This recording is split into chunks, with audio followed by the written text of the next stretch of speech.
శ్రీ సాయినాథాయ నమః. శ్రీ సాయి సచ్చరిత్రము 9వ అధ్యాయం. బాబా వద్ద సెలవు పుచ్చుకున్నప్పుడు వారి ఆజ్ఞను పాలించవలను. వారి ఆజ్ఞకు వ్యతిరేకముగా నడిచిన ఫలితములు కొన్ని ఉదాహరణములు. భిక్ష, దాని ఆవశ్యకత, భక్తుల అనుభవములు. షిరిడీ యాత్ర యొక్క లక్షణములు.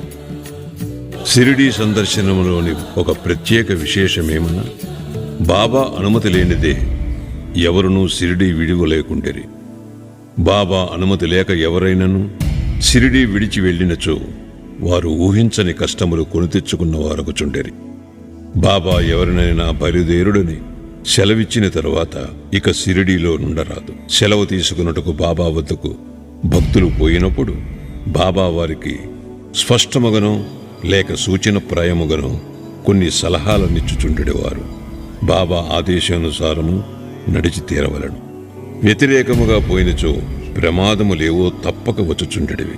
ఈ దిగువ అట్టి ఉదాహరణములు కొన్ని ఇచ్చుచున్నాను. తాత్యా కోతే పాటేల్. తాత్యా కోతే పాటేల్ ఒకనాడు టాంగాలో కోపర్గావ్లో జరుగు సంతకు బయలుదేరాడు. హడావిడిగా మసీదుకు వచ్చి బాబాకు నమస్కరించి కోపర్గావ్ సంతకు పోవుచుంటునని చెప్పాను.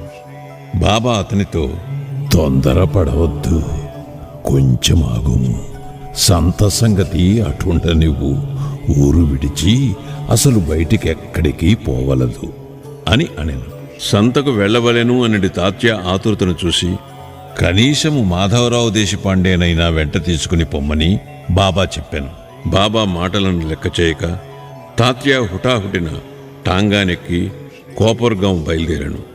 టాంగాకు కట్టిన 2 గుర్రములలో ఒకటి 300 రూపాయలు ఖరీదు పెట్టి క్రొత్తగా కొన్నది.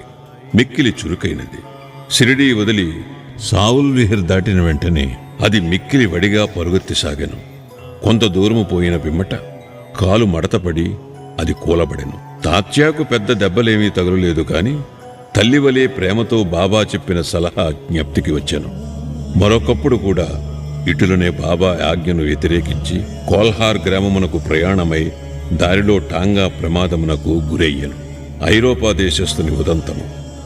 బొంబాయి నుండి ఐరోపా దేశస్థుడొకడు ఏదో ఉద్దేశముతో